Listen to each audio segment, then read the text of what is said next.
बिस्मिल्लाहिर्रहमानिर्रहीम। अस्सलाम वालेकुम। Welcome to exercise 6.5। Question number 2 and 3 हमारे इस छोटे से लेक्चर का हिस्सा होंगे। क्वेश्चन नंबर 2 की स्टेटमेंट है कि find the unknown side and angles of the following triangles. Part number 1 के अंदर एक ट्रायंगल है जिसके अंदर ये बी जो एंगल 90 डिग्री का है यहाँ पे, और जो एल्टीट्यूड है मतलब ये वाली साइड परपेंडिकुलर, ये स्क्वायर रूट 3 सेंटीमीटर है, स्क्वायर रूट 13 सेंटीमीटर सी की वैल्यू है, बी की नामालूम है। तो जैसे हमें क्वेश्चन में कहा गया कि दो चीज़ें मालूम करनी है, एक तो साइड्स मालूम करनी है और दूसरे एंगल्स मालूम करने हैं। ठीक है, अब साइड मालूम करने के लिए सबसे पहले जो बेसिक फार्मूला होता है वो होता है पाइथागोरस थ्योरम, मसला फिसागोरस। अगर तो दो रकमें जैसे ये वाली और ये वाली साइड दी गई है, तीसरी हमें मालूम करनी है, फिर तो मसला फिसागोरस, जिसको इंग्लिश में पाइथागोरस थ्योरम कहते हैं, वो हम आसानी के साथ इस्तेमाल कर सकते हैं। लेकिन अगर ऐसा ना हो, जैसे पीछे एक क्वेश्चन गुजरा है, तो फिर उसके लिए हम ट्रिग्नोमेट्रिक रेशियोज का सहारा लेते हैं। अच्छा, पिछली जो एक्सरसाइजेज हैं जिसके अंदर 6.4 और 6.3 है, उनके अंदर हमने दो चीज़ें पढ़ी थी। 6.3 में पढ़ा ये वाला एक जुमला जो हमें साइन, कॉज और टेंजेंट रेशियोज के बारे में बताता है कि भाई वो कैसे बनती हैं। सम पीपल हैव करली brown hair till painted black. S का मतलब होता है साइन, पी का मतलब होता है परपेंडिकुलर, बटा एच का मतलब होता है हाइपोटेनियस। तो परपेंडिकुलर और हाइपोटेनियस की जो रेशियो होती है उसको साइन का नाम दिया जाता है। इसी तरह सी से हमने याद किया हुआ है कॉज। ब्राउन का जो बी है ये हमें बेस के बारे में बताता है और हेयर का एच हाइपोटेनियस के बारे में बताता है। तो जो कॉज है ये बन गया बेस ओवर हाइपोटेनियस। मैं यहाँ पे अगर लिख दूँ आपकी आसानी के लिए तो ज़्यादा बेहतर हो जाएगा। जो साइन होता है ये रेशियो होती है परपेंडिकुलर और हाइपोटेनियस की। बच्चों को ये याद हो चुका होगा अब तक। जो कॉज थीटा होता है ये रेशियो होती है कॉज, इसको कहते हैं base over hypotenuse, B over H, base over hypotenuse. और इसके साथ तीसरा जो होता है, ये जो टिल पेंटेड ब्लैक है, इसका टी बता रहा है कि ये टेंजेंट की बात हो रही है।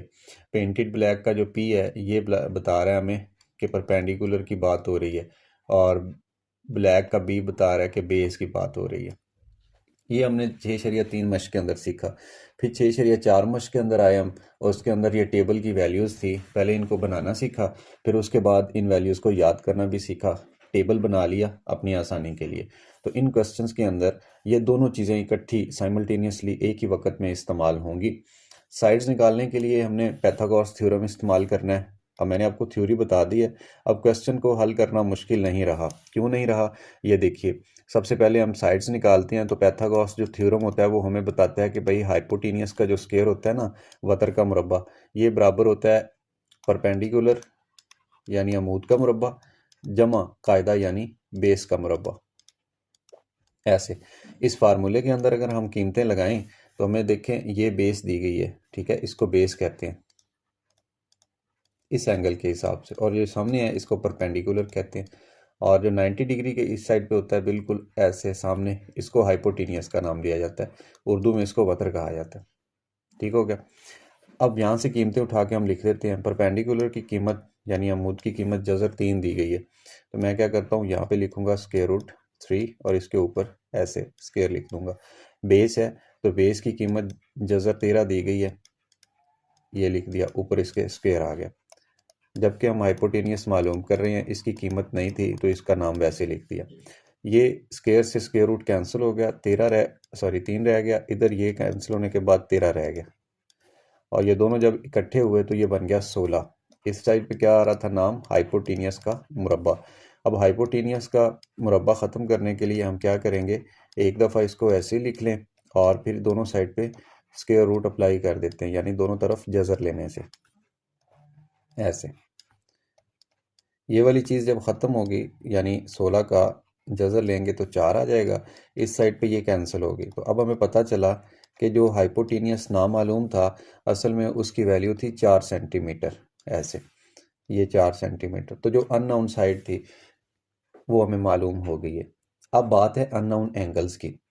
ये देखिए यहाँ पे तो एंगल 90 डिग्री का दिया गया है, बाकी रह गए दो एक्यूट एंगल। एक्यूट एंगल वो होते हैं जो 90 से कम होते हैं। अब यहाँ पे मैंने ये चीज़ें सारी रेज कर दी हैं, और बी की कीमत है जी 4 सेंटीमीटर। ये काम की बात थी, सिर्फ ये लिख दी। एंगल्स की बात करें तो इसको हम एक्यूट एंगल या 90 से कम एंगल की बात कर लेते हैं, इसकी ए की। ठीक, ए के जो सामने होगा बिल्कुल, इसको हम परपेंडिकुलर का नाम देते हैं, और जो इसके साथ होगा उसको बेस का नाम देते हैं। थोड़ी देर पहले भी दिया था ब्लू कलर में, लेकिन वहाँ पे हमने एंगल्स मालूम नहीं किए थे। अब एंगल्स के लिए ख़ास तौर पे इनकी कलरिंग करके मैं नाम दूंगा इनको।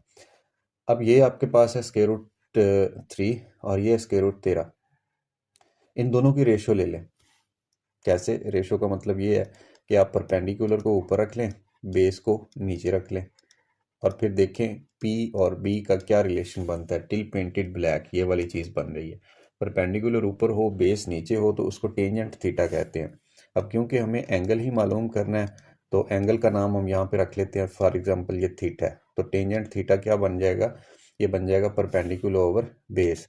अब इनकी कीमतें लगा देते हैं और क्वेश्चन सॉल्व हो जाएगा।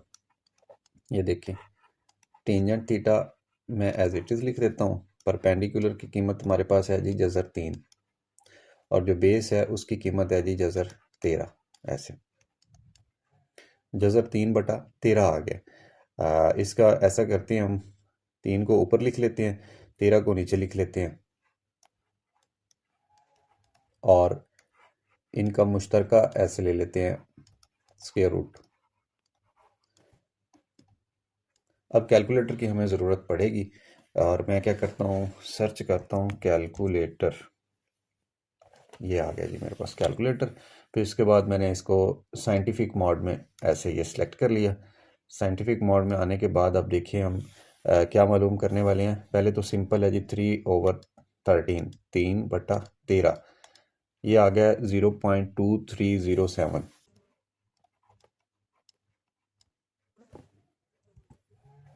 अब फिर इसका हम जज़र ले लेते हैं। दोबारा कैलकुलेटर की ज़रूरत पड़ेगी। सारी रकम का ऊपर क्या अप्लाई, 0.480 लिख देते हैं।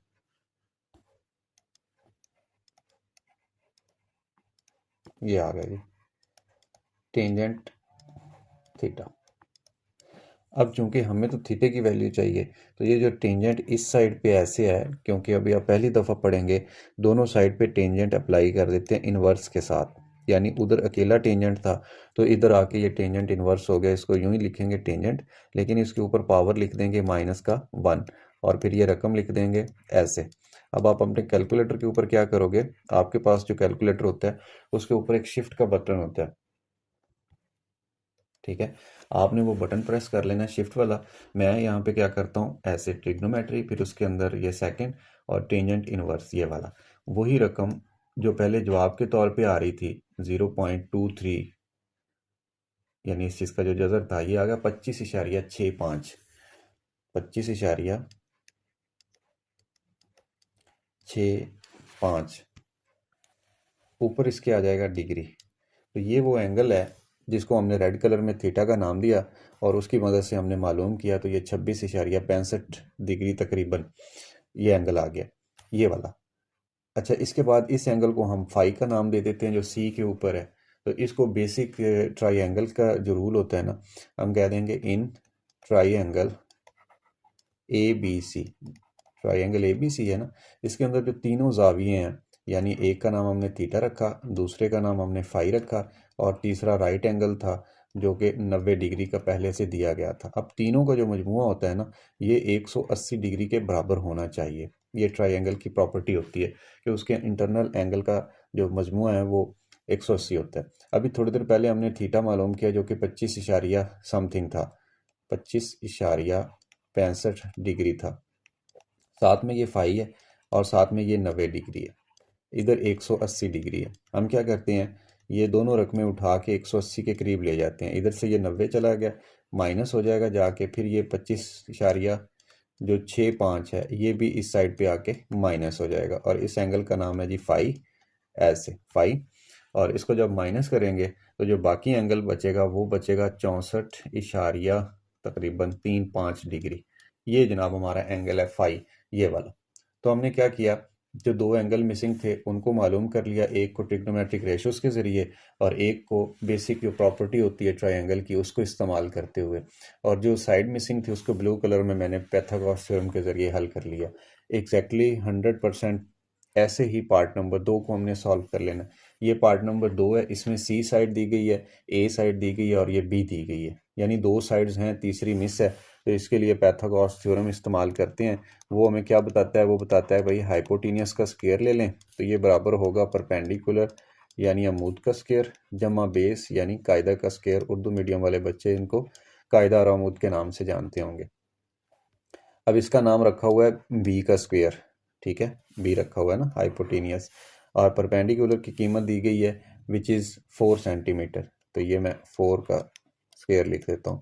बेस हमें दी गई है जनाब 4 सेंटीमीटर, तो मैं यहाँ पे बेस का स्क्वायर लिख देता हूँ। अब ये बन गया 4 का स्क्वायर 16 जमा फिर 4 का स्क्वायर 16 और 16 जमा 16 ये हो गया 32 और इस साइड पे है जी बी का स्क्वायर, ठीक है ऐसे। अब बी के स्क्वायर को ख़त्म करने के लिए स्क्वायर रूट ले लें, इधर भी स्क्वायर रूट ले लेंगे ऐसे। अब ये स्क्वायर से स्क्वायर रूट तो सिंपल ख़त्म हो गया, लेकिन जो 32 होता है ये किसी भी नंबर का कंप्लीट स्क्वायर नहीं होता।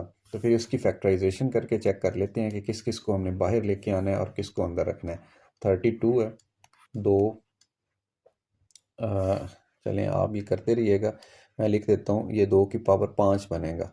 तो 5 इकट्ठा नहीं लिखते, 2 की पावर 2 लिख देते हैं, फिर 2 की पावर 2 लिख देते हैं, फिर 2 और ऐसे लिख के इसको जिस जिसकी पावर 2 हो रही है वो कट होके बाहर आ जाएगा। ये 2 आ गया, ये 2 आ गया और अंदर क्या रह गया, सिर्फ स्क्वायर रूट 2 और 2 2 से ज़रब होगा तो 4 और ये आ गया जज़र 2।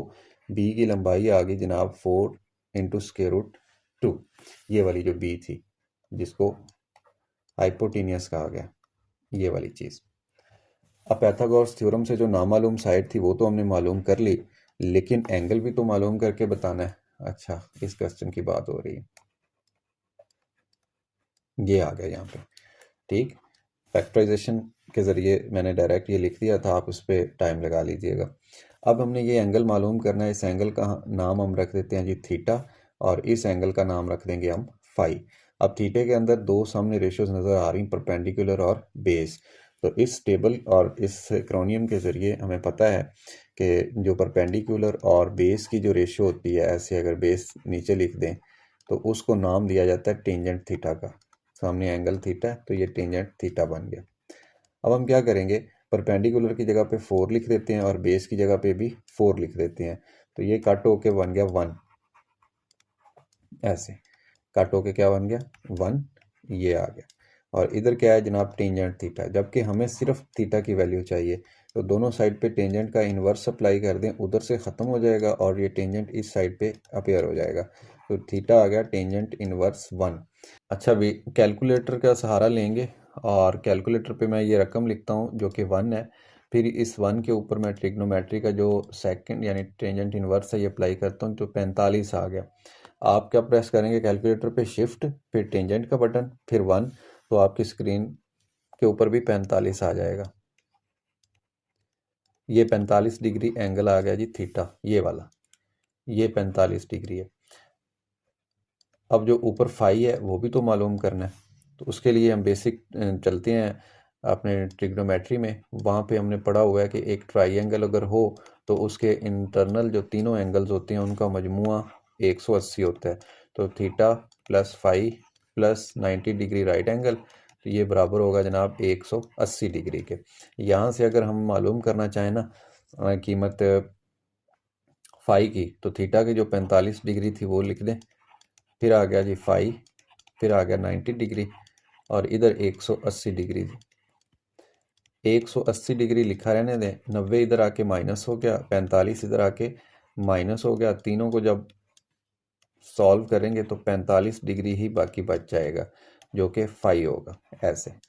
तो देखिए हमने फाई की कीमत 45 डिग्री निकाल ली और उसको सॉल्व करते हुए इस ट्रायंगल को जो तीसरी साइड थी वो भी मालूम कर ली। तो आप याद रखिएगा इस क्वेश्चन के अंदर आपको एक दफ़ा पाइथागोरस थ्योरम इस्तेमाल करना है और एक दफ़ा टेबल और रेशोस को इस्तेमाल करना है। चलते हैं आखिरी क्वेश्चन इस लेक्चर का। Each side of a square field is 60 metre long. चलें जी, स्क्वायर फील्ड की बात की तो एक स्क्वायर बना लेते हैं और उसकी हर साइड 60 मीटर लंबी है। अगर ये 60 है तो फिर ये भी 60 मीटर होगी और ये भी 60 मीटर होगी, ये भी 60 मीटर होगी। Find the length of diagonal of the field. अच्छा, डायगनल क्या होता है? अगर इन दो किनारों को ऐसे आपस में मिला दें तो ये एक डायगनल बन जाता है, इसको वतर कहते हैं। और अगर मैं हाईलाइट करूं, मतलब हमारा जो काम होगा, सिर्फ आज थोड़ा सा कलर चेंज कर देता हूँ इस ट्राइंगल के बारे में। ये ट्राइंगल सिलेक्ट कर लेते हैं हम ऐसे, जो रेड कलर में आपको नज़र आ रही है। ठीक हो गया। अब आपको ये भी पता होगा कि एक जो होता है स्क्वायर, उसका हर एंगल 90 डिग्री का होता है। तो 90 का जो हाफ है ये 45 डिग्री होगा। अब डायगनल के साथ जो जाविया बन रहा है वो 45 डिग्री का है, और जो इसके साथ ये बेस बन रही है ये है जी 60 मीटर की। यहाँ पे एक राइट एंगल है, राइट 90 का होता है, उसके बिल्कुल सामने वाली साइड हाइपोटीनियस होती है ऐसे। और 45 डिग्री का जो एक्यूट एंगल था उसके सामने वाली साइड को हम परपेंडिकुलर का नाम देंगे ऐसे। उर्दू में इसको आमूद कहते हैं। अब ये हाइपोटेनियस की लेंथ मालूम करनी है सिर्फ, और कोई काम भी नहीं है। लेंथ ऑफ द डायगनल, ये रेड कलर वाला जो हाइपोटेनियस लिखा हुआ है, हमने बेसिकली इसकी मालूम करनी है लेंथ। तो अभी पिछले क्वेश्चन के अंदर हमने ये प्रैक्टिस की कि अगर किसी भी ट्राइंगल जो राइट हो उसकी दो साइड्स दे दी गई हों, परपेंडिकुलर और बेस, जैसे इस क्वेश्चन में दिया गया, कोई भी दो दी होती तो आप तीसरी मालूम कर लेते। यहाँ पे आप लिखोगे हम जानते हैं कि हाइपोटेनियस जो होता है इसका स्क्वायर बराबर होता है अमूद का स्क्वायर परपेंडिकुलर जमा कायदा का स्क्वायर जिसको बेस कहते हैं, इसके बराबर होता है। कीमतें लगाने के बाद देखिए कितनी आसानी के साथ आपके पास इसका जवाब बन जाएगा। परपेंडिकुलर है जी 60 मीटर इसका स्क्वायर, और बेस भी 60 मीटर है जी इसका स्क्वायर। अब जो होता है ना 6, इसका स्क्वायर होता है 36, और ज़ीरो का 2 टाइम ज़ीरोज़ आ जाते हैं, ये आप वेरीफाई कर सकते हैं ऐसे। फिर 36 और 36 को जमा करेंगे तो ये 72 होता है, साथ में इसके 2 ज़ीरोज़ आ गए, तो 7200 बन गया जी हाइपोटेनियस का स्क्वायर। जबकि हमें सिर्फ चाहिए हाइपोटेनियस की कीमत, तो ऊपर वाला जो स्क्वायर है उसको ख़त्म करने के लिए दोनों साइड पे स्क्वायर रूट ले लें ऐसे ऐसे।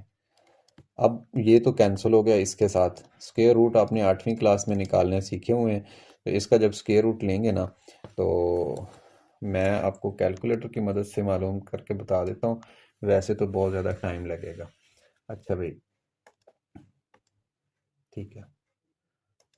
पहले हम लिखेंगे 7200, फिर उसके ऊपर ये वाला स्क्वायर रूट अप्लाई कर देंगे तो ये आ गया 84.85, 84.85।